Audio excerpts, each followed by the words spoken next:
Hello beautiful people, I so grateful. Today awareness వచ్చేసి napkins. ఇది వచ్చి బనానా ట్రీతో వేస్టేజ్తో తయారు చేసే నాప్కిన్. ఇలా ఉంటుంది. ఇది సర్జికల్ కాటన్. ఇది వచ్చి బ్యాంబో నాప్కిన్స్. ఇది వచ్చి బ్యాంబో వేస్టేజ్తో వెదురుతో తయారు చేసే నాప్కిన్. ఇది వచ్చి ఎక్సెల్. ఇది సర్జికల్ కాటన్. దీని లోపల వచ్చి యానియన్ చిప్ ఉంది. దీనివల్ల ర్యాషెస్ రాదు. Rashes free, plastic free. ఇది భూమిలో వేసినామంటే 2 నుంచి 3 నెలల్లోగానే కలిసిపోతుంది. ఇది వచ్చి హెర్బల్ నాప్కిన్. దీని లోపల మూలికలు 8 రకాల మూలికలతో తయారు చేసి, ఇది కూడా సర్జికల్ కాటన్, స్మూత్గా ఉంటుంది. ఇది సింపులీ శానిటరీ నాప్కిన్. ఇది 3 ఇయర్స్ వరకు ఎక్స్పైరీ డేట్ ఉంటుంది. దీంతో యానియాన్ చిప్ ఉంటుంది. ఇది 2 అవర్స్ ఒకసారి వచ్చే ఒక చుక్క బ్లీడింగ్ బ్లడ్లో 108 బ్యాక్టీరియాలు ఉంటాయి.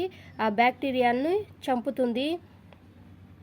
దీంతో యానియాన్ చిప్ ఉంటుంది. అది 2 గంటలకు ఒకసారి పుట్టే బ్యాక్టీరియాని చంపుతుంది. ఇది 25 అనారోగ్య సమస్యల నుంచి కాపాడుతుంది. మనం ఫస్ట్ ఇది ఎలా కాపాడుతుందో మనం చూస్తాము.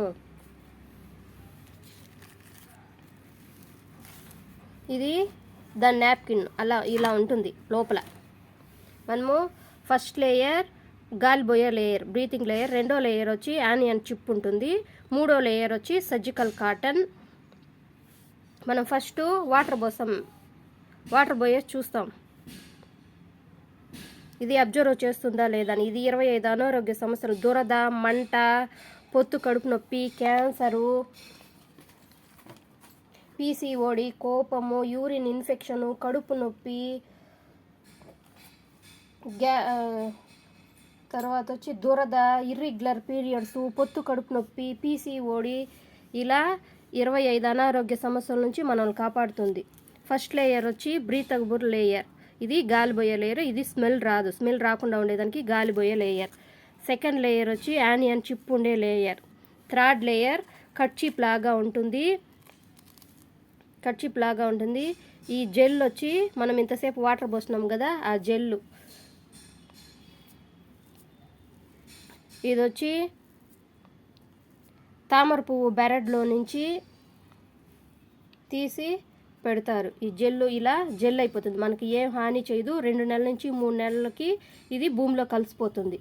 మనకి ఎలాంటి హాని ఉండదు. ఇది సర్జికల్ కాటన్, ఆపరేషన్ థియేటర్లో ఉపయోగించే కాటన్. ఇది ఈ మార్తో చినిగిపోయిందంటే భూమిలో కలిసిపోతుంది అనేసి అర్థం. ఇలా చినిగిపోయిందంటే